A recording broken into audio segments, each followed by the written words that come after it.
Hi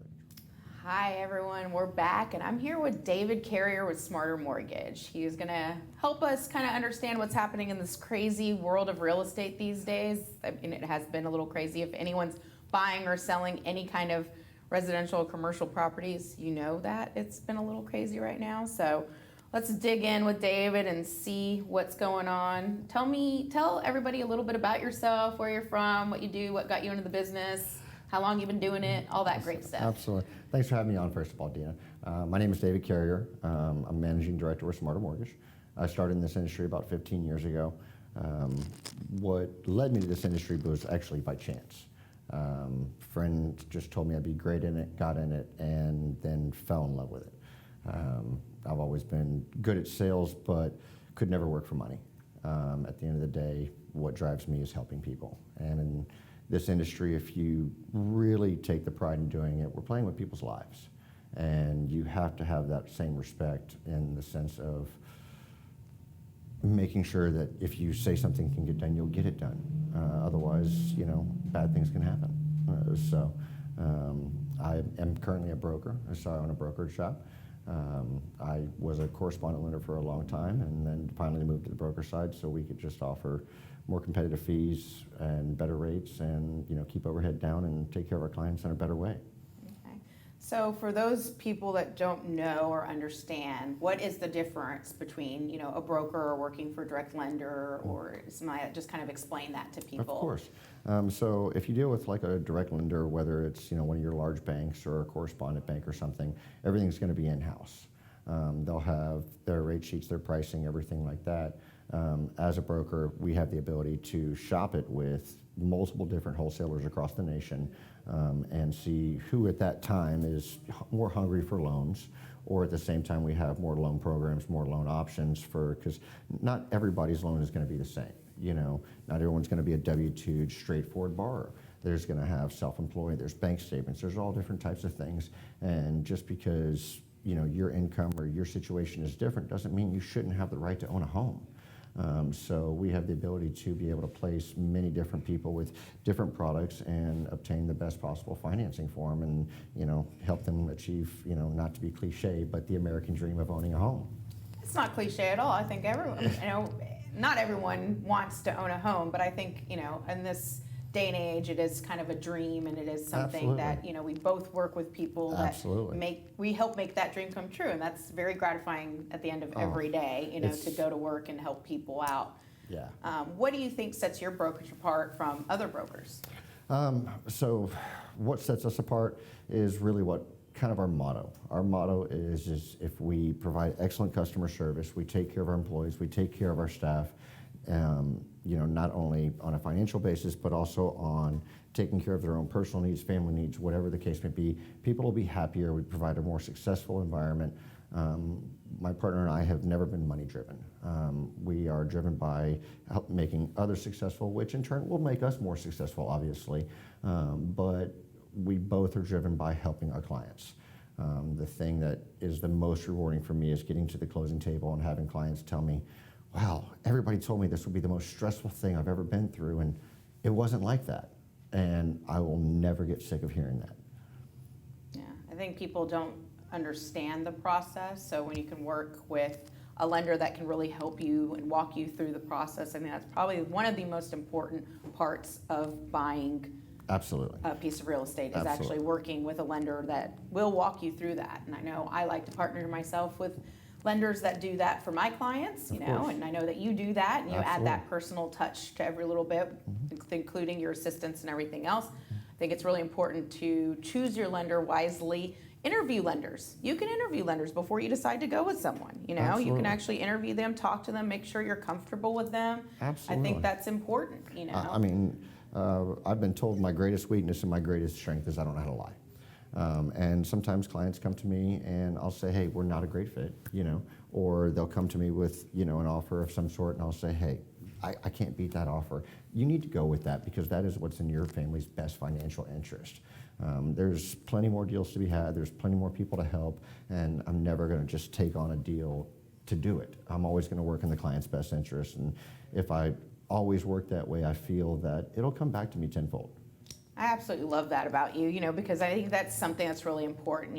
When people aren't money driven, it's not always the best deal. It's not the most expensive house. Like even if I'm selling someone a house, yes, you can afford a $650,000 house, but do you need to buy a $650,000 house or $1 million house? When they tell me their list of things that they want and stuff, I'm like, you know what, we can find that at a more reasonable price that will put absolutely. your family in a better situation than pushing to the complete, end of that budget. The last thing you ever really want to be is house broke.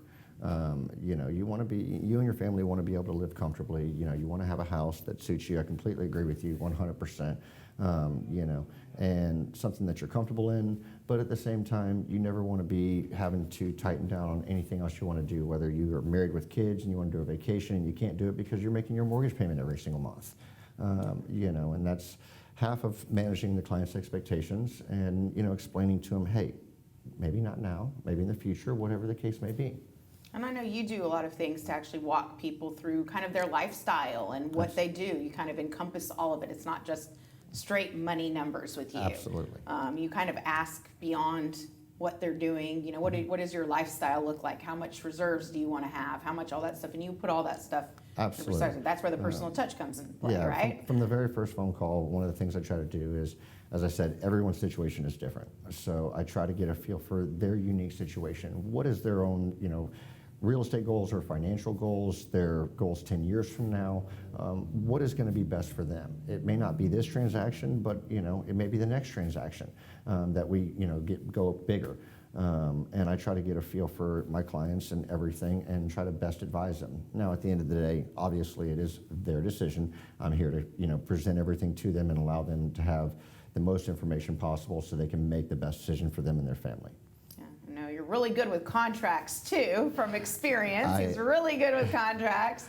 I am pretty good with contracts. My father's an attorney, and he and I kind of have a weird game where we enjoy reading the law together and stuff. So I do enjoy dissecting contracts and finding loopholes and different things and stuff like that make sure that my clients are protected at all costs.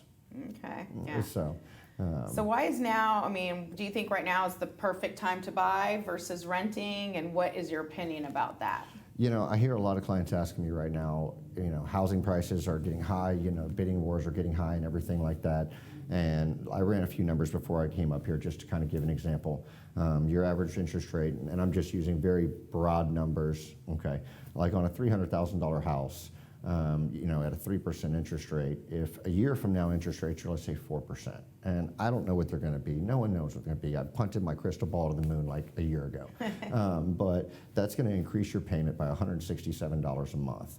So you're talking about $2 a year in interest more that you're going to pay for that home just between now and the next year, and that's if they only go to 4%.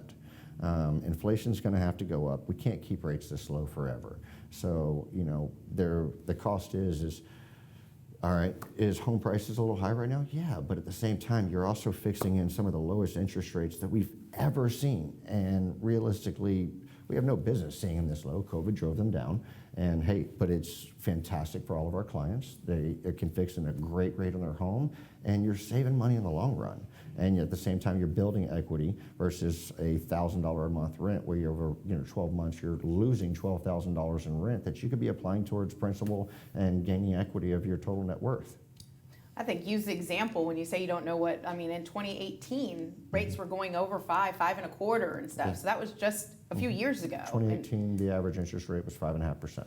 Exactly. So I think that change already, if you look at it, that change already makes such a big impact Absolutely. on, your day to day, because that was just, a few years ago. Absolutely. And all those people are refinancing and all that, which makes you lenders a lot of busier right now too, because everyone refinancing and all that stuff. But I don't forget my realtors. I prioritize them at all costs. One story I'll never forget is about a year after I got into this industry, childhood best friend, his dad told me that the neighborhood I grew up at out in Fort Bend County. He bought in 1989. He walked into the bank with a 760 credit score with 20% down and a 13.9% interest rate and said, "Thank you very much." And I was like, "Huh?" And he was like, "You didn't even walk in without 20% down and 13.9," and he was ecstatic. So I always try to remember that and give perspective to clients. I mean, we are seeing times of interest rates that, they're just so far unprecedented. And the amount of money you're saving, I closed 2 refinances for the same client recently. On one of his homes, saved him $161,000 over the life of the loan. On his primary, on his rental house, was still able to drop his payment by $250 a month, give him a large sum of cash out so he could potentially buy another investment property, and still saved him, I think it was $138,000 over the life of the loan. Oh, so maybe talk about cash out refinances. Maybe that's kind of, another crazy world that's happening right now. A lot of people are doing that. In the state of Texas, we do have what's called the 50A6 rule, which means Texas is a little bit different than a lot of states. You can only go up to 80% of your loan to value, but with interest rates as low as they are, you can do a cash out refinance, take equity out of your property, and then possibly invest into a new property, and then build what we call mailbox money.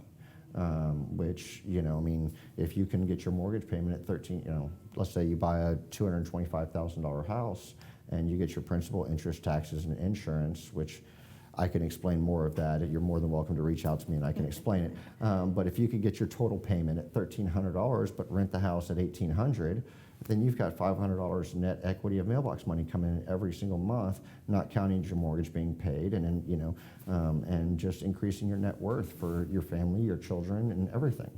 Okay. What are all the different types of loans you can offer to people? I mean, I know that there's a ton. There's a ton. Is there something y'all specialize in, or really? Conventional FHA, VA, USDA. We do bank statement programs for a lot of self-employed clients because, just like any person that's self-employed, you're going to write off as much as you possibly can. We understand that. You want to pay as little in taxes as possible. The IRS, they're technically Congress sets the tax plan, the IRS enforces it, so you write off as much as you can so you pay less taxes. So we do have bank statement programs, available. So like I said, many different options to be able to help depending on the client and whatever, because everyone should be able to own a home if they really want to. Put a nice, secure roof over their wife, their husband, their kids, their family's head. I know that you've mentioned to me that you have some technology, Yes. that's more advanced than other places Absolutely. to offer the loans. Can you tell us a little bit about that? So one of the wholesalers I work with is extremely technologically advanced. I have to be a little bit vague, but a week and a half ago, a realtor partner of mine called me and said that the lender they were working with, no names announced out of respect, denied him an hour before closing. They had already sold their house in Midland, and they were just in destitute. I said, bring it on. Homeless. They were homeless. They were homeless, literally, and they had already relocated down here. I said, give me the loan. They had all their documents together and everything, got it in, and we had them clear to close in 5 days. Wow. So now that was a unique situation. He had everything prepped, everything, but I was able to, put the loan together in a way that this other lender could not see, and we closed on Friday. We would be closing tomorrow, but he asked to push it till Friday, and now they have their dream home and no more problems. And things like that, and being able to help people like that. One, hearing stories like that is what gives me ulcers at night, but also being able to come in and help them is why I love what I do. It really is. I think that's important to be able to give the personal touch. I mean, I don't have anything against big banks or anything like that, but they do sometimes operate with a lot more red tape. You think of big hospitals, you think of things like that, where there's a lot more red tape they have to get through to get things done. But as a broker shop, one thing me and my partner have done is we've minimized overhead. All of our systems are internet-based. We've minimized our overhead, and that way we can allow and pass those savings directly onto the client. There is still in this world, there's a negative caveat about brokers. That changed after the Dodd-Frank Act in 2010, put a very negative connotation of brokers. Well, everything is always constantly evolving, and now, as previously stipulated, we keep our overhead very, very low, our margins very, very low, so that way we can always offer the best possible interest rates, cost, everything associated, and really give our clients what we believe is a fantastic deal. Awesome. Well, thank you so much for coming on the show today, Dave. It's Why don't my you pleasure. tell people how they can get a hold of you? So if anyone would like to get a hold of me, please feel free to reach out to me on my cell phone at 281-650-0648. You can also reach out to my assistant, Ron Madriz, at any time. His number is 832-613-5951. Email is very simple. It's david@smarterml.com, like mortgage license. I can be reached at any of those things. I don't do banker's hours. I don't cut off at 5 o'clock. I've taken calls, as you know, till 2 o'clock in the morning before if necessary. And you're always willing to shoot me a text. That way, I can at least respond to it. If it's 11:30 at night, I'm actually sleeping, which is rare. It's not going to wake me up, but at least that way I can respond to it to the next day and make sure that you're getting the best service and help that you need. Perfect. Thank you so much again for coming on the show, David. Absolutely. I really appreciate it. We'll be right back after this commercial break.